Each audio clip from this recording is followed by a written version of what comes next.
Life ಎಷ್ಟು uncertain ಇದೆ ಅಂದ್ರೆ, ನೀವು ವೆಕೇಶನ್ಗೆ ಹೊರಗೆ ಬಂದಿರ್ತೀರಾ, ಮತ್ತೆ ವಾಪಸ್ ಹೋಗ್ತೀರಾ ಅನ್ನೋದು ಏನೂ ಗ್ಯಾರಂಟಿ ಇಲ್ಲ.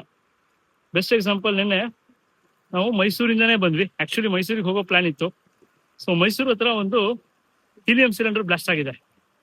Plus Bengaluru Gokarna bus fire accident ಅಲ್ಲಿ. ಸೊ ಏನಂದ್ರೆ, ಎಲ್ಲರೂ ಈಗ ಕ್ರಿಸ್ಮಸ್ ನ್ಯೂ ಇಯರ್ ಟೈಮ್ ಆಯ್ತಾ, ವೆಕೇಶನ್ ಹೊರಗಡೆ ಸ್ವಲ್ಪ ಎಕ್ಸ್ಪ್ಲೋರ್ ಮಾಡೋದಕ್ಕೆ, ಮೈಂಡ್ ರಿಫ್ರೆಶ್ ಮಾಡೋದಕ್ಕೆ ಅಂತ ಹೋಗ್ತಾರೆ. ಸೊ ಇಷ್ಟು ಹೋದ್ರೂ ಕೂಡ ಯಾವ ಗ್ಯಾರಂಟಿನೂ ಇಲ್ಲ. ಅಂದ್ರೆ ನೀವು, ನಾನು ಏನ್ ಹೇಳ್ತಿದ್ದೀನಿ ಅಂದ್ರೆ, ನೀವು ಈಗೋ ಇಟ್ಕೊಂಡು ಅಥವಾ ರಿವೆಂಜ್ ಮೋಡ್ ಇಟ್ಕೊಂಡು ನಾನು ಹಿಂಗ್ ಮಾಡ್ಬೇಕು ಇವರಿಗೆ, ಅಥವಾ ನಾನು ಇವ್ರ ಹತ್ರ ಪ್ರೂವ್ ಮಾಡಿಸ್ಬೇಕು, ಅಥವಾ ನಾನು ನಂದು ಅನ್ಕೊಂಡು ಎಲ್ಲ ಓಡಾಡ್ಕೊಂಡಿರ್ತೀರಲ್ಲ, ಎಲ್ಲ ಟೆಂಪ್ರವರಿ ಬ್ರೋ. ಏನು ನಿಮ್ದು ಈಗೋ ಇದೆಯಲ್ಲ, ಮೈಂಡ್ ಸೆಟ್, ಅದಷ್ಟೇ ಪರ್ಮನೆಂಟ್ ನಿಮ್ ಹೆಡ್ ಅಲ್ಲಿ. ಅದು ತೆಗೆದ್ಬಿಟ್ರೆ ಬೇರೆ ಏನೂ ಇಲ್ಲ ಜೀವನದಲ್ಲಿ. ಸೊ ಇರೋಷ್ಟು ದಿನ ಹಂಬಲ್ ಆಗಿ, ಪೀಸ್ಫುಲ್ ಆಗಿ, ಕೈಂಡ್ ಆಗಿರಿ. ಸತ್ತ ಮೇಲೆ ಜನ ನಾಲ್ಕು ಕೆಟ್ಟದ್ ಮಾತಾಡ್ಕೋಬಾರ್ದು ನಿಮ್ ಬಗ್ಗೆ. ಅಟ್ಲೀಸ್ಟ್ ನಿಮ್ ಬಗ್ಗೆ ನಿಮಗೆ ಒಂದು ಒಳ್ಳೆ ಫೀಲಿಂಗ್ ಇರಬೇಕು. ಹೌದು, ನಾನು ಯಾರಿಗೂ ಏನು ತೊಂದರೆ ಕೊಟ್ಟಿಲ್ಲ, ಯಾರಿಗೂ ಏನು ಕೆಟ್ಟದ್ ಮಾಡಿಲ್ಲ ಅಂತ.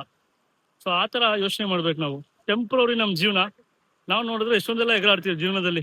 ನನ್ನ ಹತ್ರ ಅದಿದೆ, ಇದಿದೆ, ನಂದೇ, ನಾನು ಅನ್ಕೊಂಡು ಓಡಾಡ್ಕೊಂಡಿರ್ತೀವಿ. ಬಟ್ ಯಾವ ಮೂಮೆಂಟ್ ಅಲ್ಲಿ ನಮ್ದು ಲಾಸ್ಟ್ ಗುಡ್ ಬೈ ಬರುತ್ತೆ ಅಂತ ಹೇಳಕ್ಕಾಗಲ್ಲ. ಸೊ ಇರೋಷ್ಟು ದಿನ ಎಂಜಾಯ್ ಮಾಡಿ, ಒಳ್ಳೆಯವರಾಗಿರಿ, ಒಳ್ಳೇದ್ ಮಾಡಿ, ಒಳ್ಳೇದೇ ಬಯಸಿ.